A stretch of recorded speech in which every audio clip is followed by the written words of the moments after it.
one time, because a certain cast member has a bunch of golfing friends, and those friends of the cast member were in the audience. So, naturally, instead of the baseball bat, we pulled out a golf club. There's tons of little ones like that. April Fool's Night was hilarious because what we did was, let's see, our costume designer and one of the actors who didn't appear on stage until curtain call bows, played a prank. We thought she'd be wearing this certain outfit. They changed the outfit on us. Oh. And so the first time we saw it, we were shocked. The second night it happened, the character who bowed with her was like, to the audience, I'm as surprised as you are. I gotta laugh at him in both nights. Oh, and then April Fool's Night, both me and another character used the line, what is this, some kind of April Fool's joke? So you hung a lampshade on the whole thing? To lampshade the fact that it was April Fool's Day. Yes. Actually, it really fit both times, because when I did it, I was complaining about certain things that was going on, a shot in the gunshot, and other things, and I was like, oh, this is some kind of weird April Fool's prank. Now, earlier, I had come on with a weapon that I had found in my room. And I'm like, I found this in my room. And he's like, now, his character usually was like, you didn't bring it with you when you came? To which I replied, no. Instead, he was like, this isn't some kind of sick April Fool's joke. To which I was like, oh no, I don't do that kind of thing. Luckily, when we did it, we were followed by someone who could pick up on that. In my case, it was the villain. And in the other case, it was me. Very fun. Melodramas are fun. So lots of fun going on behind the scenes on stage. Oh, definitely. Like, when sometimes during rehearsals, because actually, except for performance nights, we never really had the full cast present. Never. Not once. Was all, I don't know how many of us there. I think the only time we were even close to being all together for performance nights was when we were doing auditions. Actually, now that I think about it, everyone who auditioned that night, I think except one, got in. Sure, yeah. It's a cool thing. Yeah, pretty awesome. It just occurred to me that. You should make a scene where there is, like, the damsel in distress is tied to the railroad tracks or something like, oh yes. Help me! Way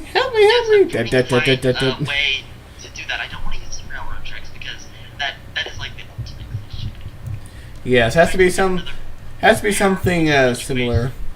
Another perilous situation for her to be put in under the villain's shades. Maybe it could be another inside reference to something like dangerous that might happen in like The Sims or SimCity or something. Well, I can't use a car trip. I can't use cars because it's out of date. Something like. I've never really said what city they're in. Yes. So when I think about it, we only know that there's a nearby town. That they're probably at the county seat because we know that the hero is the county sheriff. So they're pretty much in Anonymous Town, USA. Anonymous USA.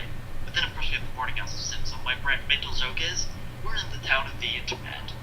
Actually, I think I named it World Web or something in my mind. That'd be cool. It would also be interesting to like take like the word internet or world web and make a mix the letters around. What do they call that? An anagram, and make an anagram of that. Anagram of World Web. I might do that and make that the town name. I like making anagram names. As you recall, Gleetville was an anagram for legit town or Legitville. because I wanted to play legitly or whatever. Yeah, I kind of like anagrams myself.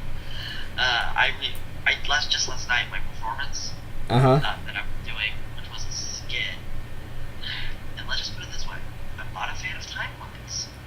Though, admittedly, we did much better than I was hoping. I was actually very pleased with us.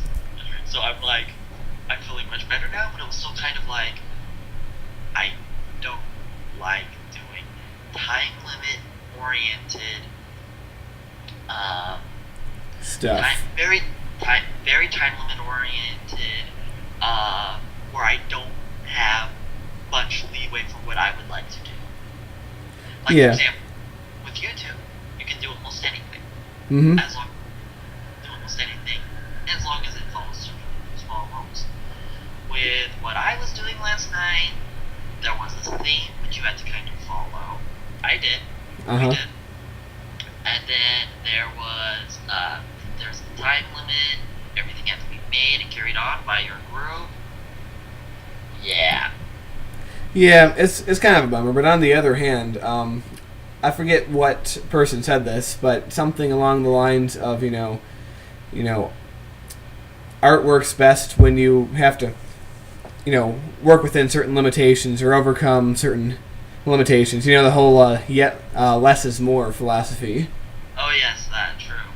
And I'm a bit of a fan of that philosophy when acting, but I like to be able to perform shows that, I would have loved to perform what we did last night as a longer thing. If I could have written it and kept everything in, I would have. But we had to cut it. So I basically ended up cutting anything that was irrelevant, didn't quite make sense, or was like, why is this even in here? Yeah. I'm bad with time or length limits. I thinking back, I'm not sure how I fit in the 10-minute YouTube limit all those times. Yeah. Because even like a Sims 2 episode today, I feel like I cut a lot out, like a lot of irrelevant stuff, but it still ends up being 13 to 16 minutes. I can't imagine how I made those 7 and 8 minute episodes before, because I just was cutting out so much stuff, I feel. Definitely. I can imagine it. Actually, I think you made up for it by making more videos. I mean, yeah, it was 17 minutes, but it was 7 to 8 multiple videos covering a sort of similar amount of time. That's true. I did make more videos. Nowadays, when I put on SimCity, I just sort of start, and then I look up at the clock, and it's like, it's been 35 minutes. How'd that happen? Exactly. I mean, I going sort of back to what I did the performance I did last night, I actually removed a section and had one of my co-writers, because I was working as a team on the project. Which was really helpful, which was really nice. One of my co-writers, she rewrote a section to make more sense, shall we say. Because the original thing was kind of like, okay, yeah, it works, but it kind of proves what the antagonist was saying. I mean, seriously? So I was like, no, let's do something different. So she came up with this nice little fun thing that worked. I proved it in. It worked well. I mean, we made a lot of cuts. I mean, there was one scene that was really kind of cute and funny that I cut simply because it was like, I can't find any way to fit this in. I did that a few times where it was like, okay, taking out my shearing scissors. Yeah, I felt kind of bad, but that's how it worked. Yeah, it's true. I always have a hard time cutting anything. It's also true when I'm writing. When I write stories and such, I tend to make them very long because I just go on and on about certain things and describing all things in details. Definitely. I'm an irritating perfectionist sometimes when it comes to my writing, so that is probably why I don't have many finished projects. I'm a selective perfectionist. It's kind of weird. Yes, I know exactly what you mean, because with me, it's like I'm writing something, Uh-huh. I'm like, oh great, I want to change that. Like, I've tried writing novel stories. Yeah. Yeah, I haven't really I think the farthest I got on one, I've abandoned that one simply because I was no longer interested in the storyline. Yeah, that can happen. I've written something that was, I've been writing since I was a young kid, and I wrote something like a series of like 6 or 7 short novels between the age of 13 and 17. I think I remember talking about it. Yeah, none of which are very good, but who knows? Maybe one of these days I will take elements of them and write something new using them. Yeah, like I might bring back some of my older stuff. Like there was this one story of mine that was kind of like it was like I had 3. It was really too I made it way too complicated because I had like 3 a triplet instead of male triplets. Yeah. Who each had a different specialty, and you could tell what their specialty was by their appearance. There was one that looked normal. Yeah. There were 2 who looked identical, and one that looked slightly different to an extent. So there was the normal-looking one. He resembled his father very much. And he was their sort of businessman. He was the sort of to-the-book, by-the-book, serious, gentlemanly type behavior. And he was sent on a Regency as tour of the world. All 3 were sent on some kind of journey throughout the world. The second brother was the actor, and when you picture him, he kind of looked like the Phantom of the Opera. Okay. And with scars and everything? Andrew Lloyd Webber version.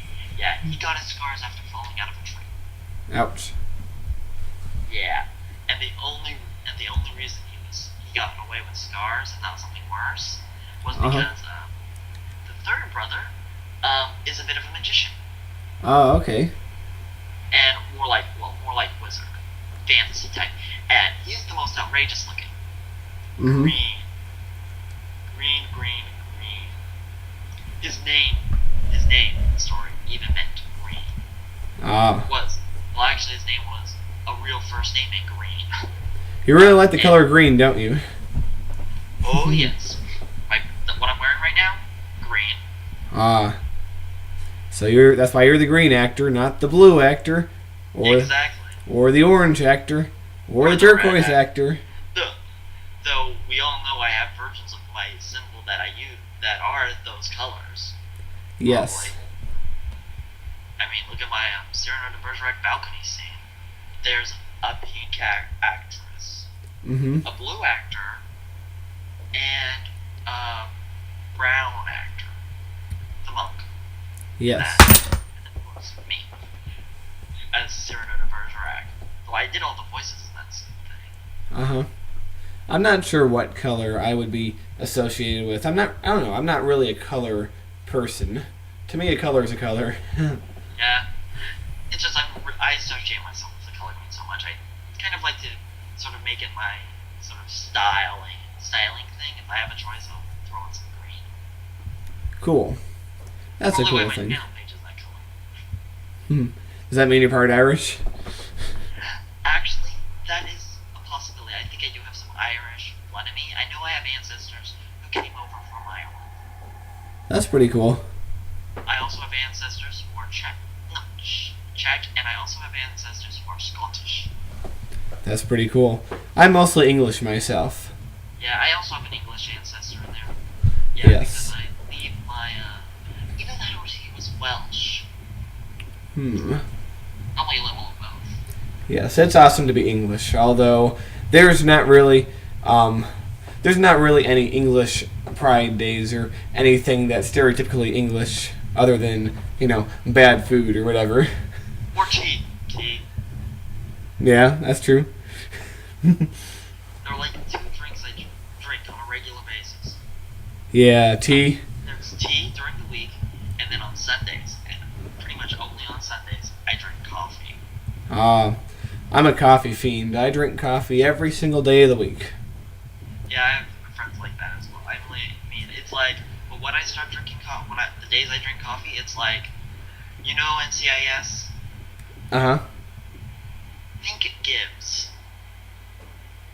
That's what I like with coffee. Oh. Oh, okay. It's like, I'll drink, coffee. Continue drinking.